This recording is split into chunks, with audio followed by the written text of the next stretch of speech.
জীবনানন্দ দাশ রচিত বনলতা।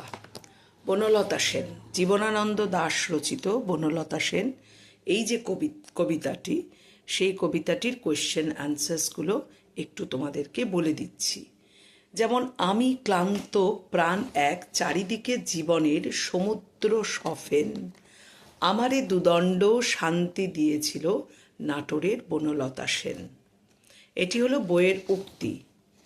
ধরো, কার লেখা কোন কবিতার অন্তর্গত, বক্তাকে, বক্তার ক্লান্তির কারণ কি, চারিদিকে জীবনের সমুদ্র সফেন বলতে কি বোঝো, বক্তা নিজেকে কখন ক্লান্ত বলেছেন। এই যে ধরনের প্রশ্নগুলো, সেই প্রশ্নগুলোর উত্তরটা তোমাদেরকে কি করে লিখতে হবে। যখন দেখবে তোমাদের এই উক্তিটা দেওয়া আছে, তখন বললে যে আলোচ্য অংশটি জীবনানন্দ দাশ রচিত বনলতা সেন কবিতার অন্তর্গত। এবার বক্তাকে, আলোচ্য উক্তির বক্তা কবি স্বয়ং বলতে পারো, বা বক্তা কবি জীবনানন্দ, হ্যাঁ বলতে পারো যে জীবন সংগ্রামে ভাসতে ভাসতে কবি নিজের অস্তিত্ব রক্ষার জন্য বড়ই ক্লান্ত বোধ করেছেন। আর সেটা হচ্ছে চারদিকে জীবনের সমুদ্র সফেন বলতে তুমি কি বোঝো। এইটার যে উত্তরটা, যে কবি জীবনকে কিসের সঙ্গে তুলনা করেছেন, সমুদ্রের সঙ্গে তুলনা করেছেন। কেন না, সমুদ্রের যে ঢেউ, সেই ঢেউ কিন্তু অনেক বারে বারে সেগুলো আসে এবং সেই ঢেউ হয় উত্তাল ও তরঙ্গ সংকুল।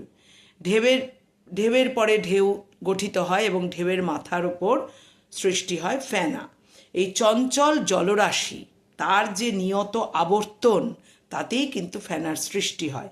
ঠিক সেরকমই আমাদের যে জীবন, সেই জীবনও কিন্তু নিত্য চলমান, এবং সেই জীবনেও কিন্তু অনেক ওঠা পড়া থাকে, এবং সেই জীবন ধারাও কিন্তু এগিয়ে চলে। সেই জীবনে কখনো আশা এসে ধরা দেয়, কখনো হতাশা এসেও ধরা দেয়। অবিশ্বাস, ঈর্ষা, বিদ্বেষের সংঘাতেই মানুষের জীবনধারাটা এরকম তরঙ্গময় হয়ে ওঠে। আর বক্তা নিজেকে কখন ক্লান্ত বলছেন, ওই যে কথাটা বলছিলাম, শুনে নাও ভালো করে। জীবন যুদ্ধে কবি ভাসছেন, প্রত্যেকটা মুহূর্তে তার অস্তিত্বের লড়াই চলছে। নিজেকে কি করে তিনি নিজের জায়গাটাকে তিনি প্রতিষ্ঠিত করবেন, তার কর্মময় জীবন, সেই জীবনের অনেক ওঠাপড়া রয়েছে তরঙ্গময় সমুদ্রের মতন। এই কর্মময় জীবনের যে নিত্য সংগ্রাম, সেই নিত্য সংগ্রামে কবি বড়ই ক্লান্ত। সেই ক্লান্তির কথাই কিন্তু এখানে কবি বারে বারে বলেছেন। নেক্সট যে প্রশ্নটা এবার যেটা আলোচনা করছি, সেটা হচ্ছে, আমারে দুদণ্ড শান্তি দিয়েছিল নাটোরের বনলতা সেন। আমারে দুদণ্ড শান্তি দিয়েছিল নাটোরের বনলতা সেন। এবার এক্ষেত্রে প্রশ্ন আসতে পারে যে বনলতা সেনকে, খুব ইম্পর্টেন্ট এটা, তোমরা বারে বারে শোনো, বনলতা সেন কে। আরেকটা প্রশ্ন, বনলতা সেন কিভাবে কখন কবিকে শান্তি দিয়েছিল। এই যে বনলতা সেন, এটি হলো কবির মানসী, কবির প্রিয়া, কবির কাছে এক কল্পময়ী রমণী। ইনি কিন্তু আসলে রক্তমাংসের কোনো রমণী নয়। কবি কল্পনায় এই রমণী বনলতা নামেই অঙ্কিত। আর যেটা বনলতা সেন কিভাবে কখন কবিকে শান্তি দিয়েছিল, এই প্রশ্নের উত্তরটা তোমরা কিভাবে লিখবে না, সুদূর অতীত থেকে কবি পথ হাঁটা শুরু করেছেন।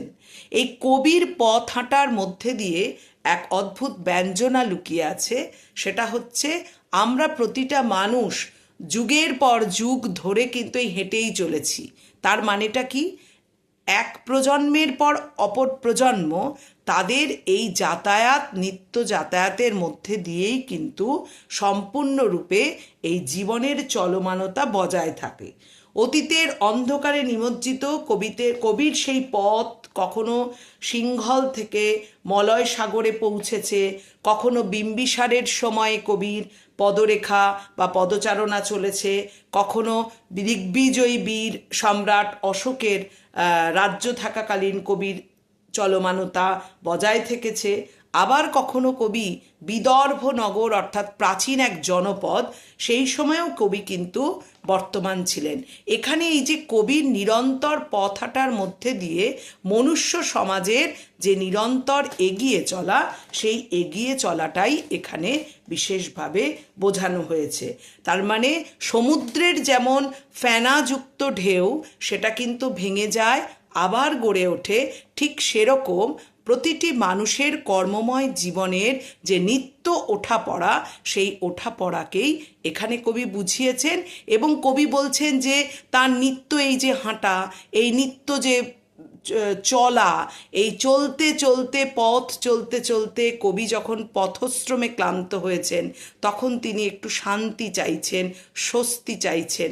সেই শান্তি এবং স্বস্তি দিচ্ছেন কবির কল্পময়ী রমণী বনলতা। বুঝতে পেরেছ?